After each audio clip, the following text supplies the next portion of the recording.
Hello Internet. Today, or an hour or so after I've just done another video on Agent Zigzag, I'd like to go over some of the awesome stuff I found out about the British Secret Service and their work during World War II in deceiving the German Secret Service, the German intelligence service of the Abwehr, and basically how this came about. So I don't know if you knew this, because I certainly didn't.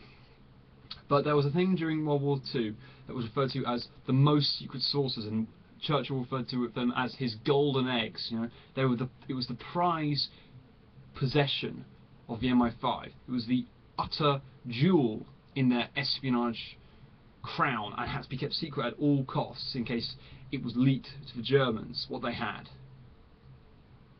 They were able to read every single one of the transmissions sent by the Abwehr from December 1940 to the very end of the war.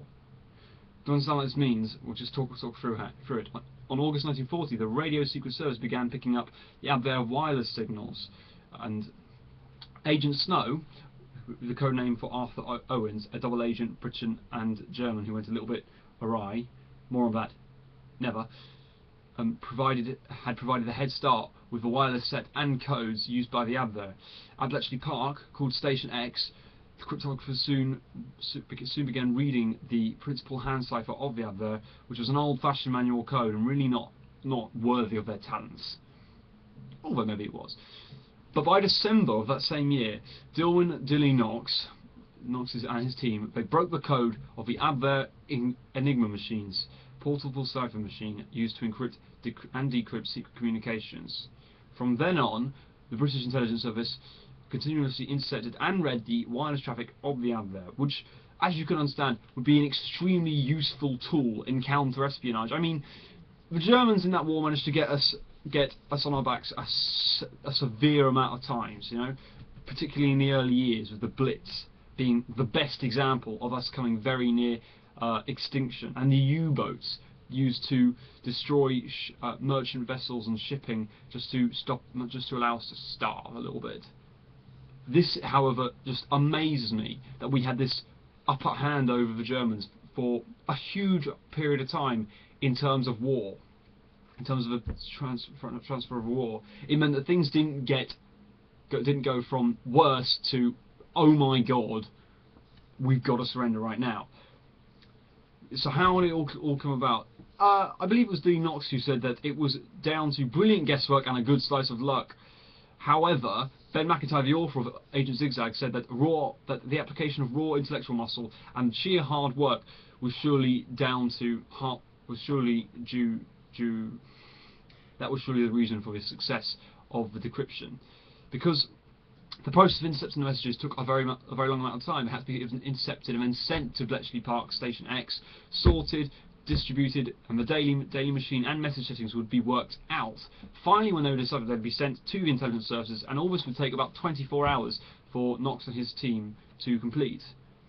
But its value to the war effort was almost incalculable, because the Abwehr never suspected that their codes were continuously intercepted and deciphered, remaining under the illusion that it was unbreakable. As interestingly enough, in the book Agent Zigzag, Eddie Chapman, the double agent, was never told by the British Secret Service that the codes had been broken, because it would just be too much of a risk in case that was revealed to the Germans when he returned to Germany late in about 1943.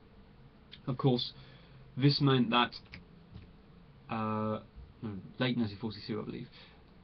This meant that the Germans remained under this complete illusion and kept assuring him their codes were unbreakable, and they had to filter the information that was given to Chapman and make sure that if they had to intercept him or talk to him, as they did at one point, and reach him and find out stuff, they had to do it very discreetly in order not to give away that they knew what the Germans were sending. It required a heavy amount of legwork and logistical manoeuvring to manage different missions, because they had to keep this secret. But it would mean that you could keep this giant, awesome thing secret and still be able to get the upper hand on the enemy. It's an invaluable tool today. Back then, it was exactly the same. I mean, having constant interception of a communication of your enemy between them, so you find out when leaders are being moved, when special agents are being sent into your country, which is of course what the most secret source was used most for. That's how they managed to intercept Eddie Chapman in the first place. It meant that every time the Germans well, almost every time that the Germans sent over someone to spy on Britain and start forming this network of invasion spies, German spies, to feed back information, to sabotage aircraft manufacturing plants, ship plants, to demoralise the country and find out exactly how moralised the country was in general, the British Secret Service was more or less able to intercept them, and then they would be imprisoned or executed, some promptly, some delayed. It was highly useful for counter-espionage. So that the spy network the Abwehr tried to create was an unmitigated failure, and yet they didn't really know it. And this was because of one man's proposal. Major Tar Robinson, Tar's not his first name. It's just it's an acronym of his whole name, T-A-R, and they call him Major Tar Robinson. He approached his commanding officer, Dick White, and he persuaded him to, on the basis of Agent Snow's value, who was, as I said before, one of the first ever double agents, if not the first, in World War II for Britain and Germany. He persuaded his superior, Dick White, to allow the operation of double agents. Tar became chief of a new section for the catching and turning of enemy spies, labelled B1A. Another section of the intelligence services was created, called the 20 Committee, named so because the two X's made by the term double X, resembled that of two X's in Roman numerals, meaning the number 20. And this committee was due to assess the info, true and false, to be sent back via the double agent that they managed to turn. So this was run by Major John Masterman. Masterman and Tar Robertson formed. They were the guys in charge. They ran the whole system. It was their job, and they were the ones in charge of the success of the double agent program, and in particular of Agent Zigzag. So that after the war, Masterman claimed, as McIntyre says, he claimed justifiably, by means of a double-cross agent system, we actively ran and controlled the German espionage system in this country. This is not an easy thing to do.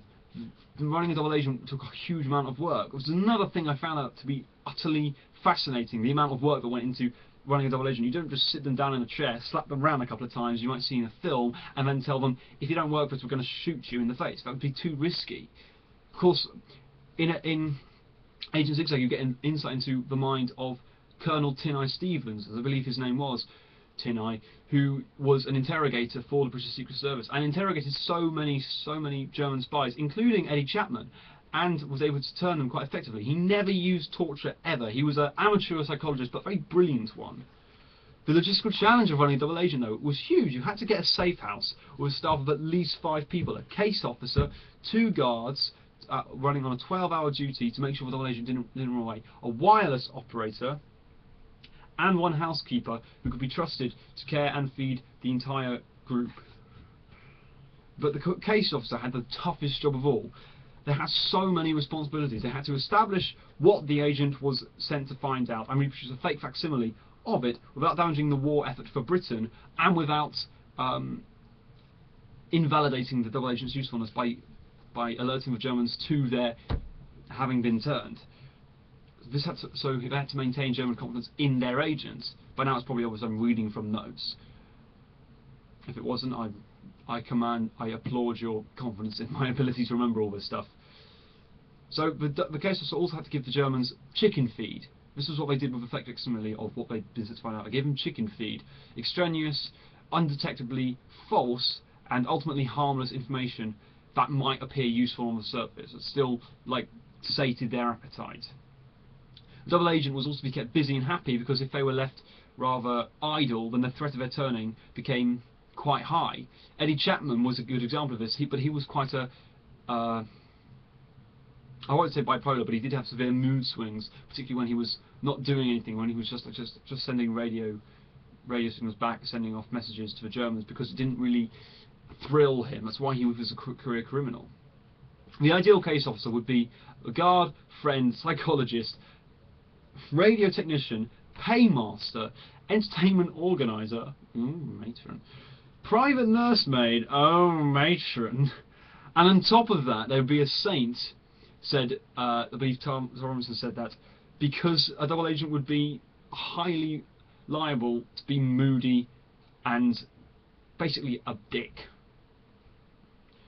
So all the above logistical loops had to be jumped through at breakneck speed, done in a couple of days' time, in order to re-establish contact with the other and avoid suspicion.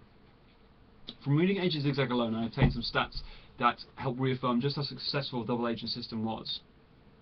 A total of 480 suspects were detained by Section B1A after they'd been captured from invading Britain, I've been said from. Anyway, just 77 of these 480 were German, and around a quarter of the total detained were subsequent users as double agents. Perhaps 40 of these made a significant contribution. That's a 12 of the total number of who were detained.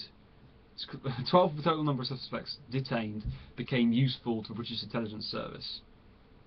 While some of these only lasted a short while before their case was terminated because they were found out, or because it turned out to be pretty useless anyway, and a few managed to keep up the deception for the entirety of the war, the very best, a tiny handful of this 12, a tiny handful of 40 people, were involved in something called Operation Fortitude, which was the operation that convinced the Germans that the Allied invasion would be commenced at the Pas de Calais instead of Normandy, where it actually took place. It's called by McIntyre the greatest strategic deception of all. Now, let me just pause here for a second about the intelligence services. If anyone's seen Saving Private Ryan, which, you know, for all its sentimentality towards the end and its, you know, long-windedness, I'm pretty certain we can all agree on the brutality and realistic nature of the opening storming of the beachhead at Normandy. So many people died there! So many! As soon as the gates opened on the boats jumping out, they just died! It was brutal! And that wasn't where the Germans thought they were going to invade. I mean, does that occur to you that it could have been 100 times worse than that?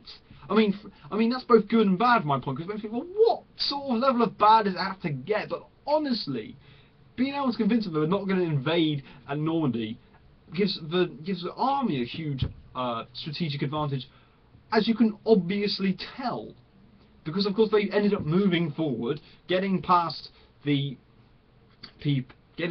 gunners and getting past the beach and getting through the country up to Berlin, or up through the countryside near to Berlin, right? That's a huge achievement for like any war, let alone combining that with the strategic deception of making people think it was going to happen in Pas de Calais. That's just huge. Since as early as 1942, scores of spies were recruited. By the way, I'm back to the spy stuff now.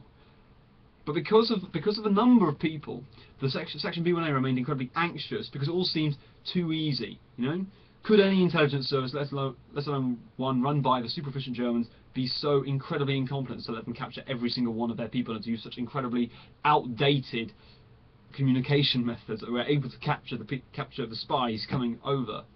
It's rather like when if you do maths at a GCSE level and it's all coming so straight to your mind, doing it so offhand, like just instinctively solving a problem, and you start thinking, I've done it wrong, haven't I? It shouldn't be this easy.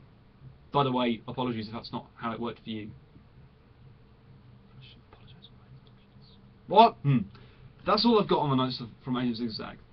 And I'd like to point out there's a lot more stuff in that book. It is a really good thriller as opposed to being a slog of a history read. Not that I'm saying all history books are slogs.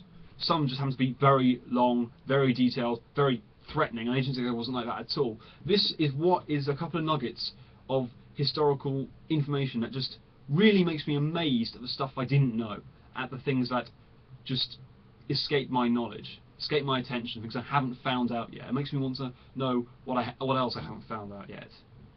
I highly recommend you read it, and I really, really thank you for taking the time to get this far through the video, suffering through my abysmal sound quality and picture quality and decent face and pretty poor menial presentation style where I read things off of cards.